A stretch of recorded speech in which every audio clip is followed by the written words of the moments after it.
Boa noite, amigo telenauta. Hoje é uma sexta-feira, 17 de junho de 2016. Aqui direto de Cajazeiras, na TV Diário do Sertão, no Alto Sertão da Paraíba, está começando mais um programa Mensagem de Esperança. O programa Mensagem de Esperança é levado ao ar semanalmente e é de responsabilidade do Departamento de Divulgação Doutrinária do Grupo Espírita Os Sirineus do Caminho. E tem como meta levar até você, amigo telenauta, mensagens de paz, de conforto e de esperança. E para a gente refletir hoje, a mensagem é Por que dormis? De autoria do Espírito Emmanuel e psicografia do nosso querido e amado Chico Xavier. E disse-lhes, por que está dormindo? Levantai-vos e orai, para que não entreis em tentação. Lucas capítulo 22, versículo 46. Nos ensinamentos fundamentais de Jesus, é imperioso evitar as situações acomodativas em detrimento das atividades do bem. O Evangelho de Lucas, nessa passagem, conta que os discípulos dormiam de tristeza, enquanto o Mestre orava fervorosamente no horto. Vê-se, pois, que o Senhor não justificou nem mesmo a inatividade oriunda do choque ante as grandes dores. O aprendiz figurará o mundo como sendo o campo de trabalho do reino, onde se esforçará operoso e vigilante, compreendendo que o Cristo prossegue em serviço redentor para o resgate total das criaturas. Recordando a prece em Getsemane, somos obrigados a lembrar que inúmeras comunidades de alicerces cristãs permanecem dormindo nas convivências pessoais, nos mesquinhos interesses, nas vaidades efêmeras. Falam do Cristo, referem-se à sua imperecível exemplificação como se fossem sonâmbulos, inconsciente da morte corporal, em soluços tardios. Ouçamos a interrogação do Salvador e busquemos a edificação e o trabalho, onde não existem lugares vagos para o que seja útil e ruinoso à consciência. Quanto a ti, que ainda te encontras na carne, não durmas em espírito, desatento aos interesses do Redentor. Levanta-te e esforça-te, porque é no sono da alma que se encontram as mais perigosas tentações, através de pesadelos ou fantasias. Compreensão é o tema desta semana do nosso editorial. Ainda que eu falasse as línguas dos homens e dos anjos, e não tivesse caridade, seria como o metal que soa ou como o sino que tine. Está registrado na Bíblia, em Paulo, 1 Coríntios, capítulo 13, versículo 1. Parafraseando o apóstolo Paulo, ser-nos-á lícito afirmar, ante as lutas renovadoras do dia a dia. Se falo nos variados idiomas do mundo, e até mesmo na linguagem do plano espiritual, a fim de comunicar-me com os irmãos da terra, e não tiver compreensão, dós a meus semelhantes, serei qual gongo que soa vazio ou qual martelo que bate inutilmente. Se cobrir-me de dons espirituais e adquirir fé, a ponto de transplantar montanhas, se não tiver compreensão das necessidades do próximo, nada sou. E se vier a distribuir todos os bens que acaso possua a benefício dos companheiros em dificuldades maiores do que as nossas, ou entregar-me à fogueira em louvor de minhas próprias convicções, e não demonstrar compreensão em auxílio dos que me cercam, isso de nada me aproveitaria. A compreensão é tolerante, prestimosa, não sente inveja, não se precipita e não se ensoberbece em coisa alguma. Não se desvaira em ambição, não se apaixona pelos interesses próprios. Não se irrita, nem suspeita mal. Tudo suporta, crê no bem, espera o melhor e sofre sem reclamar. Não se regozija com a injustiça, e sim procura ser útil em espírito e verdade. de todas as virtudes permanecem por maiores a fé, a esperança e a caridade. E a caridade, evidentemente, é a maior de todo.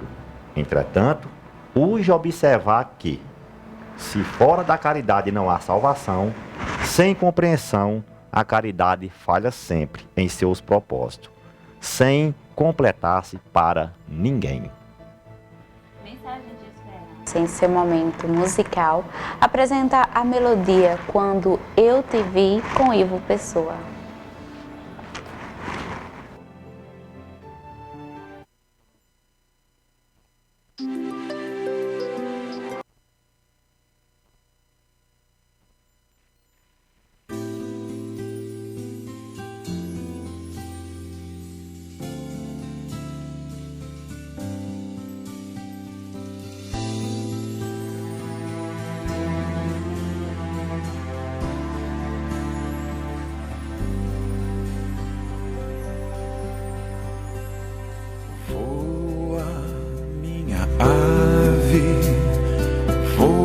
Sem parar,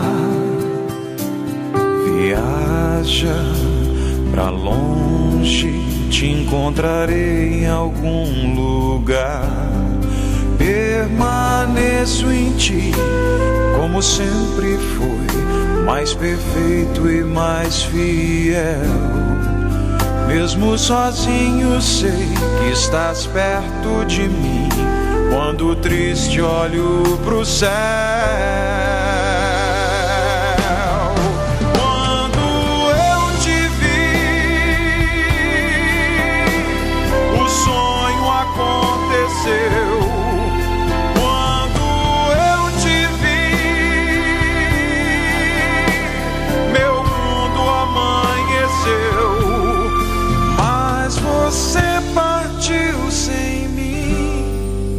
E sei que estás em algum jardim entre as flores.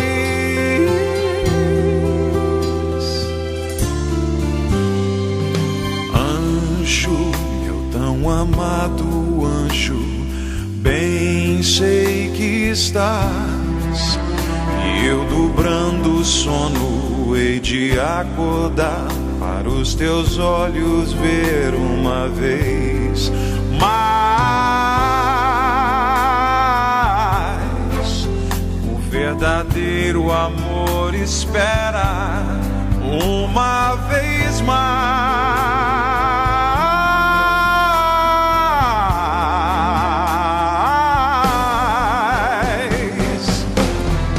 Quando eu te vi,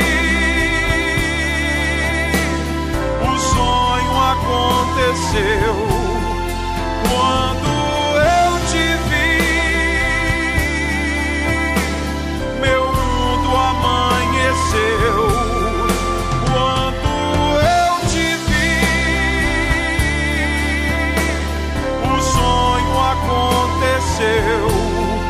Quando eu te vi,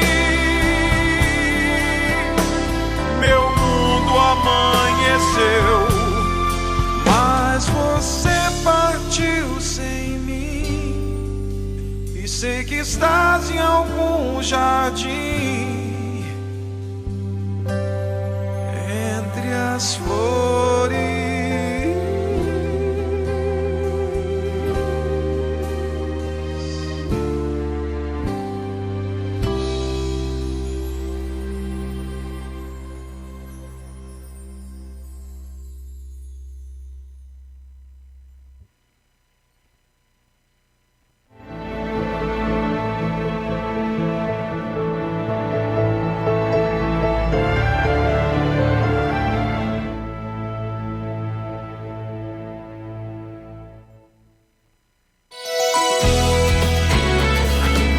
TV Diário do Sertão, de Cajazeiras para o mundo.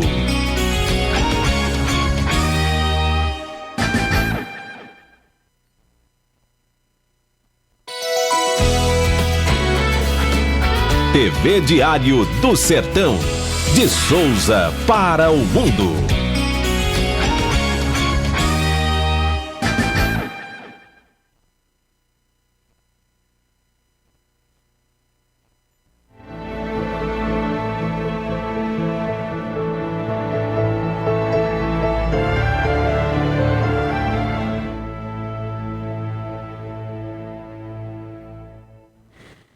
Estamos de volta com o programa Mensagem de Esperança. Agora vamos ao módulo Estudando o Livro dos Espíritos. O estudo desta semana refere-se às questões 151, 152, 153 e 153A. E o tema é sobre a alma após a morte. Na questão 151, Kardec indaga a espiritualidade maior. Que pensar da opinião dos que dizem que após a morte, a alma retorna ao todo universal? O conjunto dos espíritos não forma um todo? Não constitui um mundo completo? Quando se está numa assembleia, és partes integrante dela, mas, não obstante, conserva sempre a tua individualidade. Que prova podemos ter da individualidade da alma depois da morte? Não tendes essas provas nas comunicações que recebeis? Se não fosseis cegos, veríeis. Se não fosseis surdos, ouviríeis. Pois que muito a miúde uma voz vos fala, reveladora da existência de um ser que está fora de vós. Em que sentido se deve entender a vida eterna? A vida do espírito é que é eterna. A do corpo é transitória e passageira. Quando o corpo morre, a alma retorna à vida eterna. Para fechar esse bloco do Estudando o Livro dos Espíritos, vamos para a questão 153A. Não seria mais exato chamar a vida eterna a dos espíritos puros, dos que, tendo atingido a perfeição, não estão sujeitos a sofrer mais prova alguma? Essa é, antes, a felicidade eterna. Mas isso constitui uma questão de palavras. Chamai as coisas como quiserdes, contanto que vos entendeis.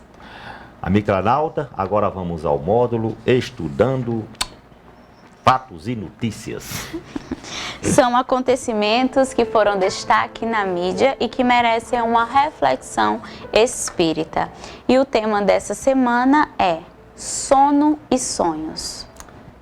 Em termos biológicos, sono é um estado comum a todos os animais vertebrados, manifestado na forma do ciclo sono-vigília que, no homem, é acompanhado por graus variáveis de inconsistência e de relativa inatividades. Exames específicos, atividade elétrica cerebral e muscular, frequência cardíaca e respiratória, pressão arterial, reações bioquímicas, indicam que durante o sono ocorrem mudanças fisiológicas significativas. Queda da temperatura corporal, diminuição na produção da urina, variações da frequência cardíaca, respiratória e da pressão sanguínea, ativação das funções nervosas autônomas, aumento do metabolismo e fluxo sanguíneo no cérebro, modificações das taxas usuais de alguns hormônios, como as do HC, hormônio do crescimento, do ACTH, adenocorticotrópico, esse é nome danado, viu? Do HL, hormônio luteinizante, do cortisol e da prolactina. Prolactina também, hoje botado, não foi? Botado do... Os estudos acadêmicos e as pesquisas científicas relacionam uma série de possíveis causas que justificaram essas e outras alterações fisiológicas ocorridas durante o sono. A hipótese da existência da alma atuando em outro nível de existência ainda não é cogitada. Contudo, a explicação espírita é a mais viável entre elas, não há dúvida. Abre aspas, o espírito jamais está inativo.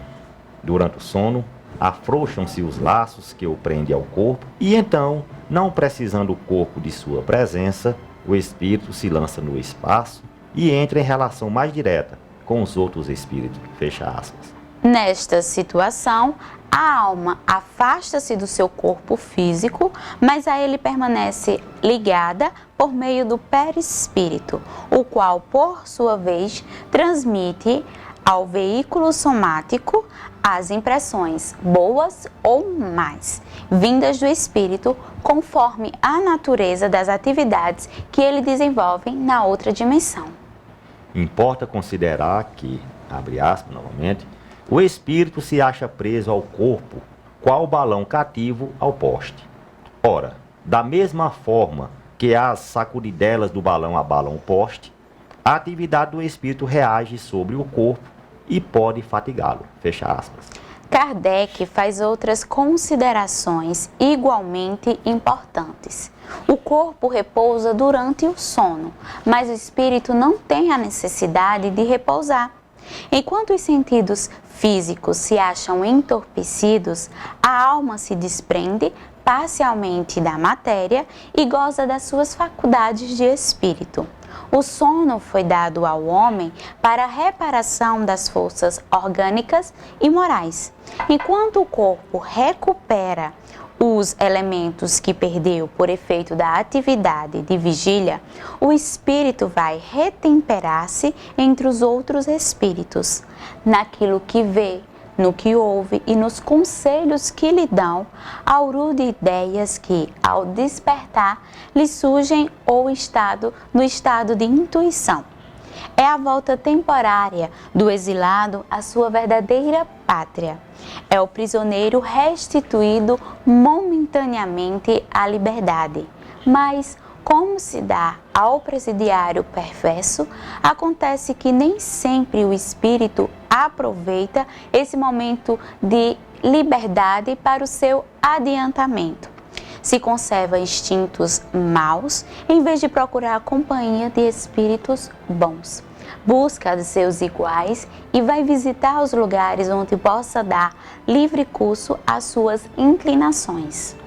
O conhecimento atual sobre os mecanismos do sono revelam que este passa por 5 estágios ou fases, durante os quais as ondas cerebrais diminuem de intensidade até atingir um estado de relaxamento profundo, consequente de ação do hipotálamo, importante área do cérebro, ligada ao estado de consciência, reguladora de processos metabólicos e autônomos do organismo, e no córtex cerebral, camada mais externa do cérebro, rica de neurônios, local de realização de funções complexas como memória, atenção, consciência, linguagem, percepção e pensamento. Admite-se que nas 4 fases, conhecidas como não-REM, que são os movimentos oculares rápidos, há uma transição cada vez mais profunda entre a vigília e o sono. Na 5ª fase, designada por REM, ocorre o sono propriamente dito, demonstrado por um relaxamento corporal profundo. É o período no qual, efetivamente, a pessoa sonha e, em geral, recorda o que sonhou. O conceito de sonho não apresenta consenso científico, mas abordagens bem fundamentadas, divulgadas por diferentes escolas. A medicina, geralmente, determina que o sonho é uma espécie de imaginação, a ocorrência de ideias, emoções e sensações percebidas durante o sono. A psicologia ensina que é a forma do inconsciente expressar-se. Alguns neurocientistas defendem a tese de que o sonho seria o trânsito de informações necessárias à manutenção das funções cerebrais e mentais. Algumas específicas, como as relacionadas à memória. Tais conceitos não explicam, contudo, sonhos nítidos, lógicos e objetivos que muitos cientistas, artistas, inventores, literatos, etc. tiveram. Thomas Edison, por exemplo, sonhou com o fonógrafo e outros inventos antes de construí-los. Durante a viagem à Alemanha, em 1619, René Descartes sonha com um sistema filosófico que desenvolveria mais tarde, com o nome de Discurso do Método, base da metodologia científica dos séculos seguintes. O sonho apresenta cunho místico e premonitório, benéfico ou maléfico para a maioria das tradições religiosas. No Velho Testamento, quase todos os profetas possuíam a capacidade de prever acontecimentos por meio dos sonhos. podemos ilustrar com os sonhos proféticos e as interpretações oníricas de Daniel. Oníricas, né? Oníricas, né? Rapaz, hoje aqui tá danado. Capítulo 7, versículo de 1 a 28. Assim como os de Salomão, Reis, capítulo 3, versículo de 5 a 15. No Novo Testamento, destaque-se a figura de José, que recebe aviso do anjo Gabriel. Mateus, capítulo 1, versículo 18 a 25. O nascimento de Jesus Cristo, Mateus, capítulo 2, versículo de 13 e 14. A fuga para o Egito, Mateus, capítulo 2, versículo 19 a 21, a volta do Egito. É preciso analisar o senso crítico e a interpretação dos sonhos que corriqueira nas escrituras e nos tempos antigos. Tomou dois rumos, um banal e supersticioso, muito ao gosto da população em geral, e o outro restrito aos estudiosos e à elite intelectual, que o vestiram de roupagem científica, em especial com os trabalhos de dois médicos, o austríaco Sigmund Freud, e considerado o pai da psicanálise, e o psiquiatra suíço Carl Gustav Jung. Ambos os resultados, banalização e cientificação do significado dos sonhos, indicam que o assunto não é tão simples como pode parecer à primeira vista. Entretanto, fica evidente que há dois tipos de sonhos, os incoerentes e os coerentes. Os primeiros são utilizados por adivinhos, nem sempre bem intencionados, produzindo logo e explorando a boa-fé dos que lhes fazem consultas. Os segundos servem de apoio a práticas psiquiátricas e psicológicas. Revelam também algo mais: a atividade da alma nos momentos do sono e a existência de faculdade do espírito, muitas delas desconhecidas ou ignoradas no meio acadêmico e no religioso. Tais atributos do espírito são faculdades denominadas emancipação da alma pelo espiritismo. É preciso cautela, desenvolver mais ponderação a respeito do significado dos sonhos, seguindo esse conselho dos orientadores da codificação espírita. Procurai distinguir bem essas duas espécies de sonhos, entre aqueles que vos lembrais. Sem isso, caireis em contradições e em erros que seriam funestos à vossa fé. Na verdade, sonhar é inerente à natureza humana. Até os bebês, ainda no útero materno, sonham, como demonstram pesquisas científicas recentes. Todos os indivíduos sonham, mesmo que não se recordem dos acontecimentos ou dos detalhes. Mas, tal como acontece com as demais faculdades psíquicas, a capacidade de sonhar pode ser aperfeiçoada e ampliada pelo exercício e pelo estudo.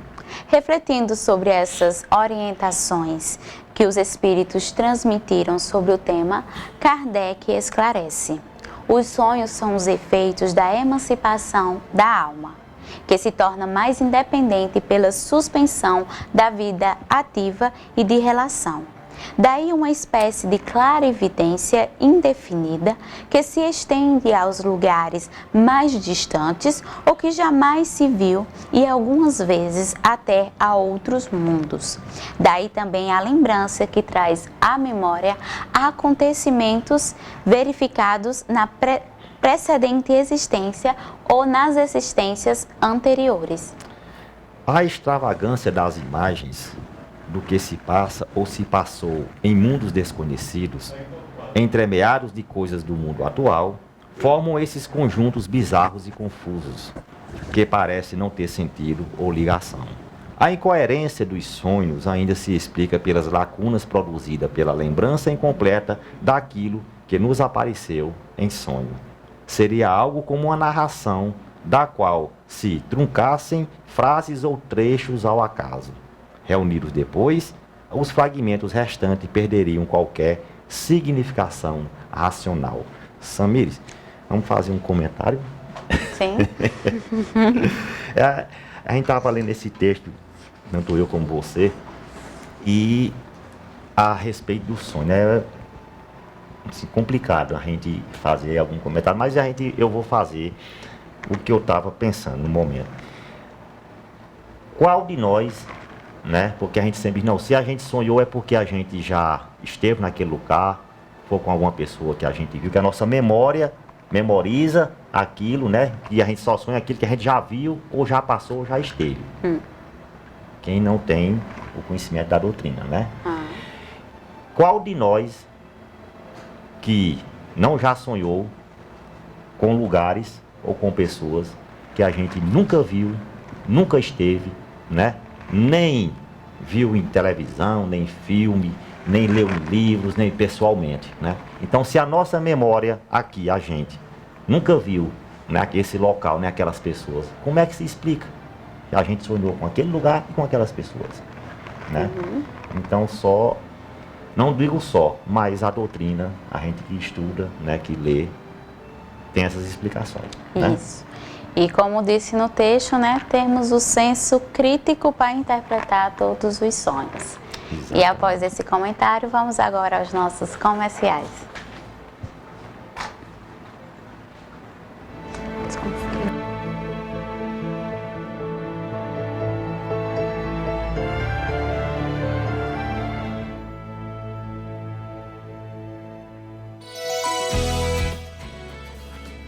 TV Diário do Sertão, de Cajazeiras para o mundo.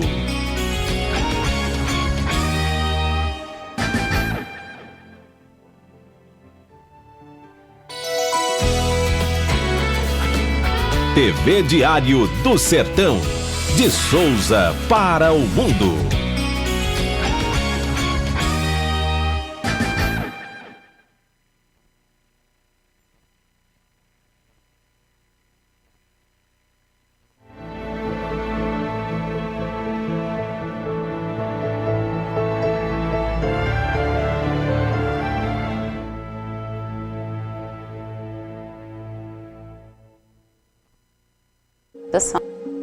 Partida e chegada.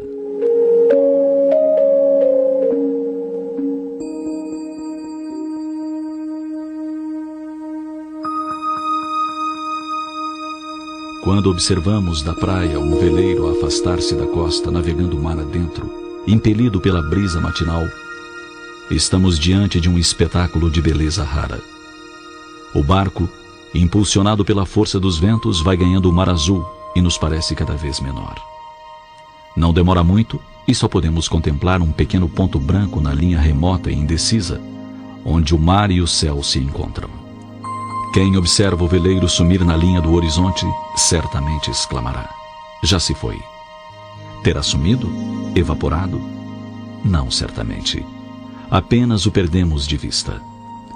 O barco continua do mesmo tamanho e com a mesma capacidade que tinha quando estava próximo de nós. Continua tão capaz quanto antes de levar ao porto de destino as cargas recebidas. O veleiro não evaporou, apenas não o podemos mais ver, mas ele continua o mesmo.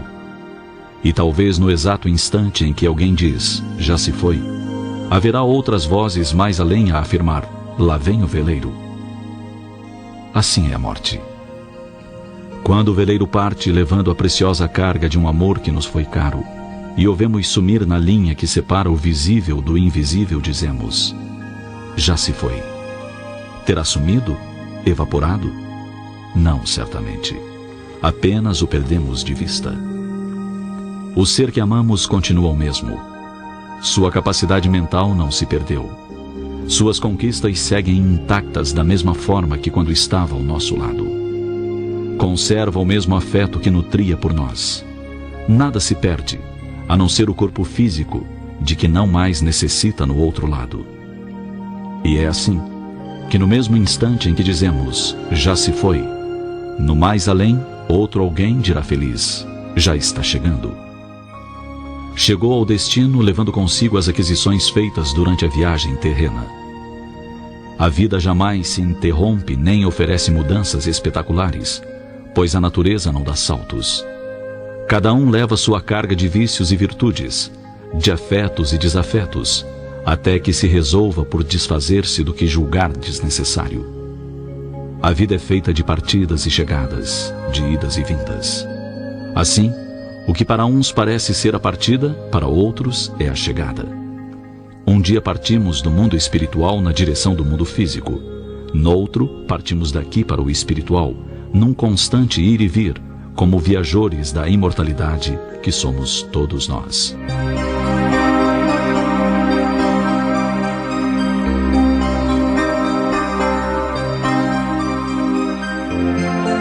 Victor Hugo, poeta e romancista francês que viveu no século XIX, falou da vida e da morte dizendo: a cada vez que morremos, ganhamos mais vida. As almas passam de uma esfera para outra sem perda da personalidade, tornando-se cada vez mais brilhante. Eu sou uma alma. Sei bem que vou entregar à sepultura aquilo que não sou. Quando eu descer à sepultura, poderei dizer como tantos: meu dia de trabalho acabou. Mas não posso dizer minha vida acabou. Meu dia de trabalho se iniciará de novo na manhã seguinte. O túmulo não é um beco sem saída, é uma passagem.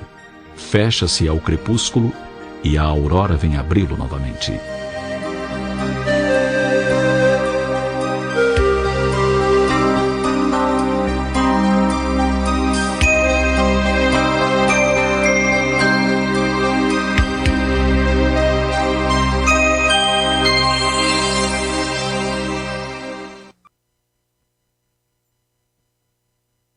Estamos de volta com o programa Mensagem de Esperança e agora vamos ao quadro Joana de Ângeles Responde.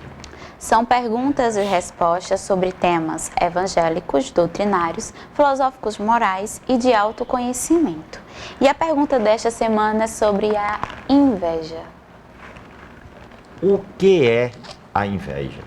Remanescente dos ativismos inferiores, a inveja é fraqueza moral, a perturbar as possibilidades de luta do ser humano. Ao invés de empenhar-se na autovalorização, o paciente da inveja lamenta o triunfo alheio e não luta pelo seu. Compete mediante a urdidura da intriga e da maledicência. Aguarda o insucesso do adversário, no que se compraz, observa e persegue, acoimado por insidiosa desdita íntima. Egocêntrico, não saiu da ineficiência psicológica e pretende ser o único centro da atenção, credor de todos os cultos e referências. Insidiosa, a inveja é resultado da indisciplina mental e moral que não considera a vida como um patrimônio divino para todos, senão para si mesmo. Trabalha por inveja, para competir, sobressair, destacar-se. Não tem ideal nem respeito pelas pessoas e pelas suas árduas conquistas. Sem falar em que o que a inveja faz ao nosso corpo físico, né? Dor de cabeça, insônia, dor de barriga, dor no fígado, né? Quando a gente tem esse sentimento da inveja, né? Que a gente ainda tem que se despojar dele, mas ainda tem tempo. A programação do Sirineu do Caminho, que é toda ela realizada na sua sede aqui em Cajazeira, que é na rua João Moreira de Figueiredo, número 309, ali atrás do Hospital Regional de Cajazeiras, vizinho à maternidade. Começa nas segunda e nas terça-feira, né, com o estudo do Evangelho e o atendimento fraterno a partir das 18h30. Às quarta-feira, fecha as portas para o público, que tem um estudo interno, que é o ESD, que eu estou fazendo, né? A gente vai terminar agora em agosto, são 2 anos e meio, né? É um curso que a gente dá a iniciação da doutrina para a gente começar a conhecer realmente a doutrina espírita. É um começo, né? Às quinta-feira, como a gente está vendo no vídeo, as palestras públicas doutrinárias a partir das 20 horas. Sexta-feira hoje, que já faz parte da programação do Sirineu, o programa que a gente está apresentando, né? A partir das 18 horas, termina próximo das 19, e às 19 a gente tem a evangeloterapia já lá na sede do Sirineu. No sábado tem a evangeloterapia a partir das 8h30. Evangelização. E nos domingos, ainda bem que eu estou com minha professora aqui. Nos domingos a gente tem um curso que aqui é uma das, né, coordenadoras, umas que está ministrando o curso, e eu vou passar a bola para ela explicar melhor como é esse curso. Temos um curso que é para iniciação. As pessoas que têm curiosidade de conhecer, que quer começar a estudar a doutrina, sinta-se convidado aí ao centro, a sede, que fica na rua José Moreira de Figueiredo, ali por trás do hospital, vizinho à maternidade de Cajazeiras, e começa às 18h30, todos os domingos, e vai até às 20h30. Contamos com a presença de todos vocês. E para darmos continuidade, vamos agora ao quadro Notícias do Movimento Espírita, que vamos falar essa semana sobre seminário com Haroldo Dutra em Campina Grande. Pronto, aqui para nós paraibanos, né, pertinho, vai ser no dia 25/6 de 2016, né, depois do São João, vai ser um sábado no caso, né, sábado. O expositor Haroldo Dutra estará em Campina Grande realizando o lançamento da 44ª MIEP, Movimento de Integração do Espírita Paraibano, com o seminário Sermão do Monte, Caminho para a Felicidade. O evento será realizado no Centro de Convenções do Hotel Garden. O grupo Toque de Luz também estará lá fazendo uma participação especial, uma participação artística, e as inscrições é no valor de R$20. E para maiores informações é só acessar o site da Federação Espírita Paraibana, febpb.org.br. Agora vamos para o quadro, né, Dicas de Livro. Hoje nós temos Redenção, não é isso? Sim. A autora Zilda Gama, autor espiritual Victor Hugo. O autor espiritual narra um intenso drama ocorrido no século XIX, vivido por Heloísa e Gastão dos Menil, que se amam intensamente e sofrem a perseguição implacável do vingativo Ariel Hamed, concluindo que o espírito imortal sobrevive à morte biológica e reencarna diversas vezes em busca da ascensão espiritual. Esta grandiosa novela mostra ao leitor que a redenção é a conquista da felicidade por meio da reparação dos erros e crimes cometidos em existências passadas. Esta obra desenvolve ensinamentos sobre justiça divina, dogmas religiosos, expiações purificadoras, lei de causa e efeito, remorso, perdão, sonhos reveladores, proteção dos guias espirituais e a soberania do amor. Vamos agora aos comerciais. Já estamos de volta.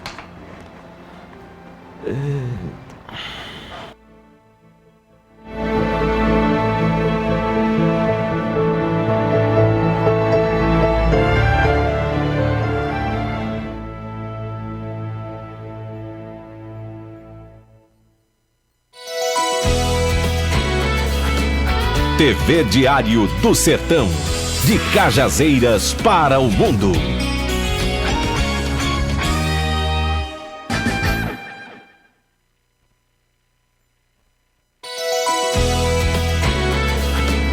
TV Diário do Sertão, de Souza para o mundo.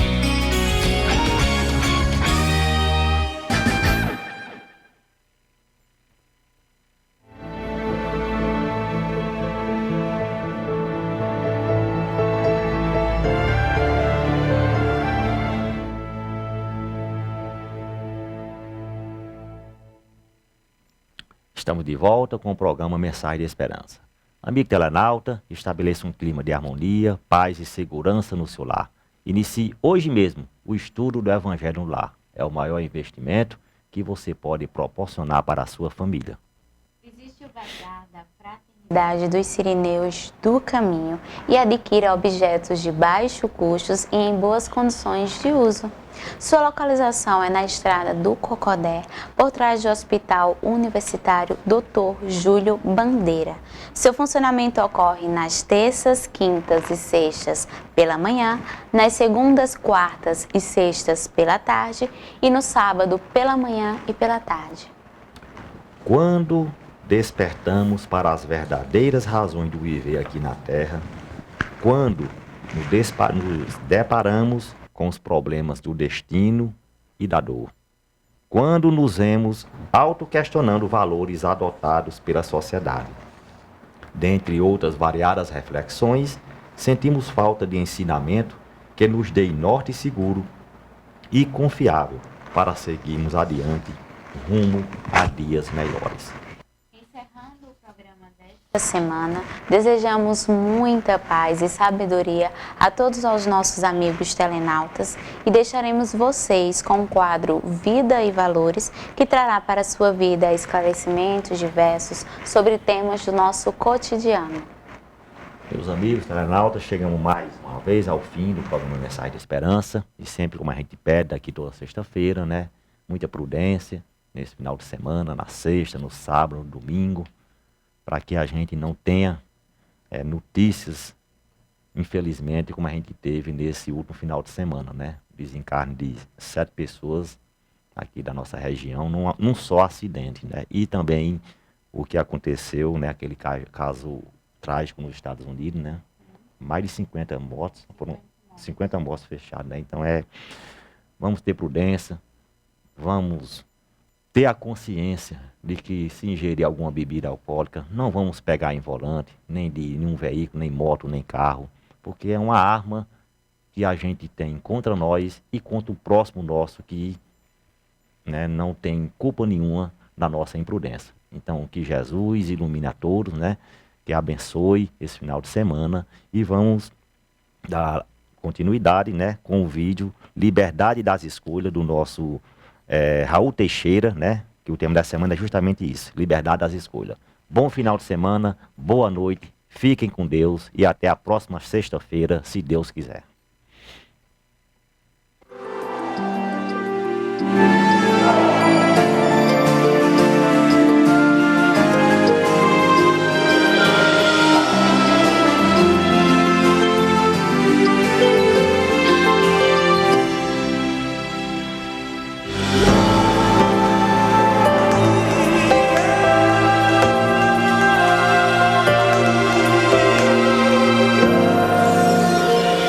É muito importante pensar na nossa capacidade de escolher.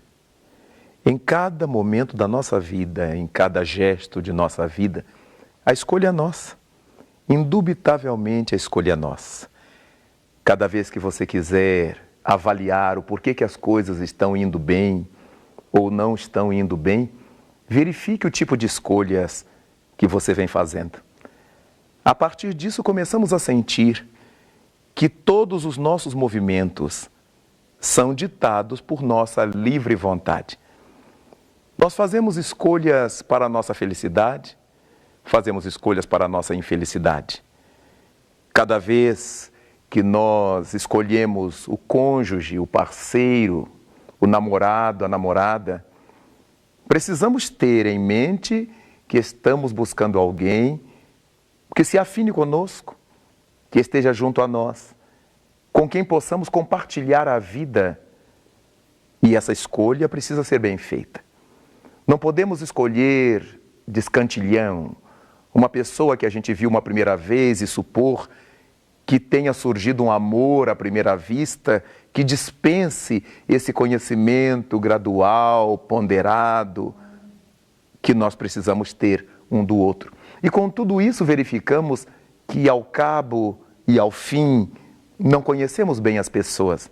É muito complicada essa questão da escolha, mas temos que escolher. É a opção nossa.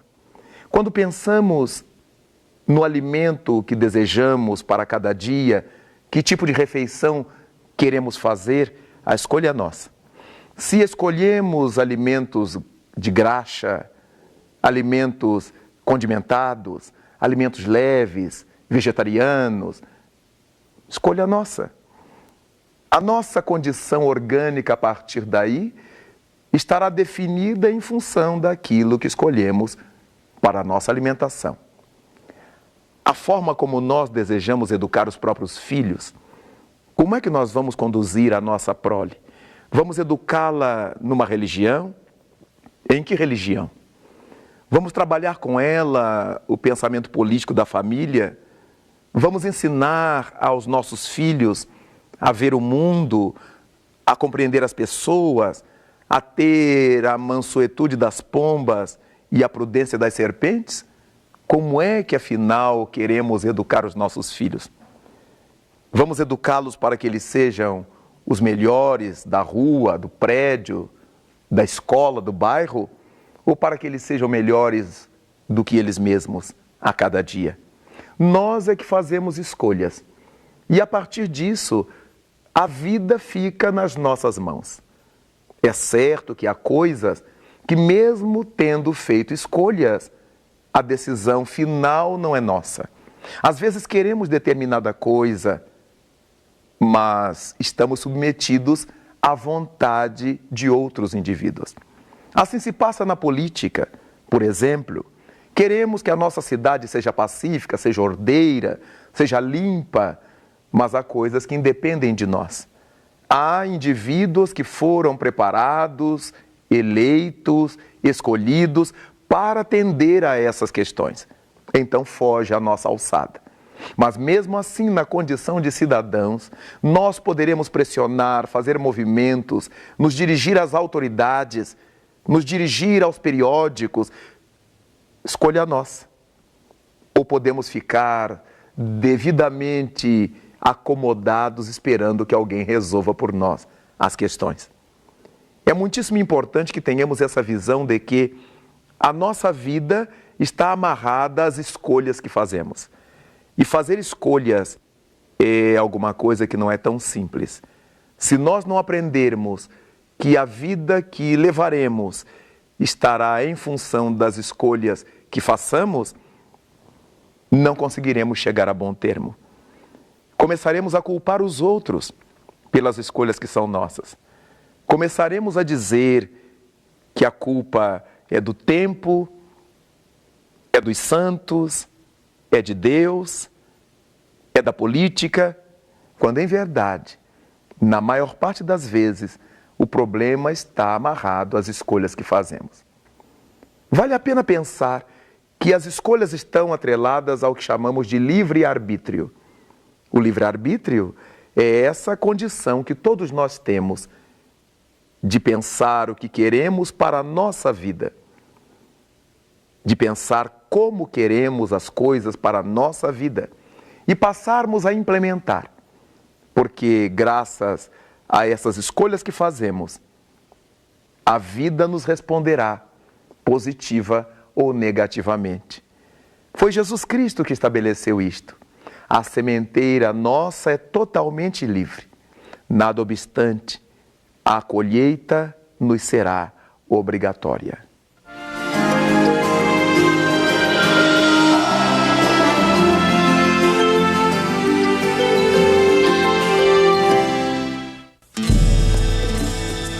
Era o ano de 1902. Em Curitiba, um seleto grupo de homens de alma aberta ao progresso e às conquistas do espírito humano se reuniram na redação da revista A Doutrina com um objetivo claro: fundar uma entidade espírita de caráter federativo.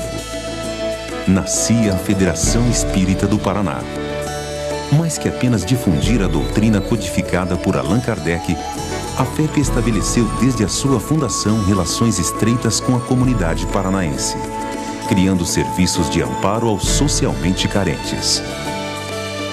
Muitos foram os colaboradores que se destacaram nesse esforço: Arthur Lins de Vasconcelos Lopes, Ercília Vasconcelos, João Guignoni, Abib Isfer, entre tantos outros.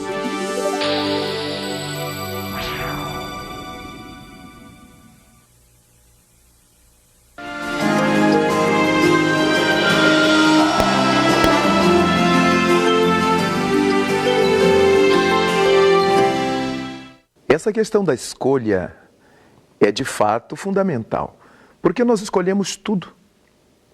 A roupa que vamos pôr, os calçados, a estrada por onde vamos, onde queremos ir almoçar naquele dia ou jantar, nós escolhemos tudo.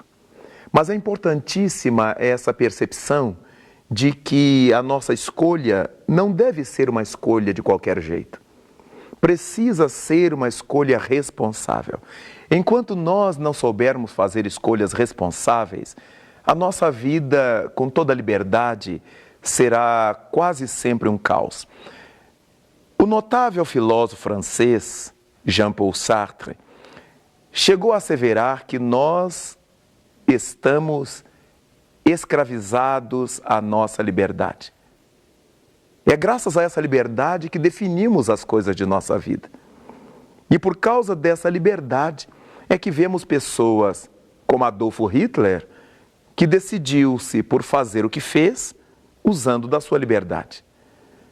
Mas ao mesmo tempo descobrimos homens como Gandhi, que podia ter se tornado um advogado bem-sucedido na Inglaterra, onde se formou, na África do Sul, para onde foi trabalhar, mas ao ver a condição dos negros, do seu povo, o domínio da Inglaterra sobre a Índia e tudo mais, ele optou por abrir mão daquele estilo de vida que levava na África do Sul para ir lutar junto aos seus irmãos.